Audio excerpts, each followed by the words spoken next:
ஊழல் வழக்குல ஒருத்தர் சிக்கி ஒரு கழுத்து நெரிக்கப்படுற அளவுக்கு வந்ததுன்னா உடனே அவர் பாஜகல சேர்ந்துடுறாரு.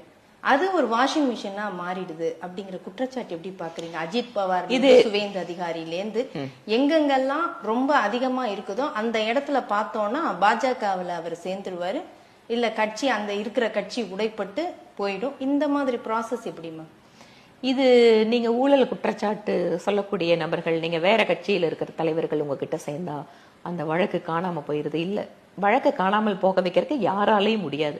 அந்த வழக்கு நடந்துட்டு தான் இருக்கும், அவங்க ஃபேஸ் பண்ணிட்டு தான் இருப்பாங்க. அதுல டெஃபினட்டா பிஜேபி உள்ள இன்டர்ஃபியர் ஆகாது. அந்த வழக்கு அவங்க ஃபேஸ் பண்ணி தான் ஆகணும். அப்படி ஊழலுக்கு குற்றச்சாட்டுல சிக்கினவரை ஏன் பாஜக சேர்த்துக்கணும்? ஊழலுக்கு எதிரான கட்சி பாஜக, அங்க இருக்கக்கூடிய நபர்கள் எல்லாம் தூய்மையான நபர்கள், அப்புறம் ஏன் இவங்க எல்லாம்?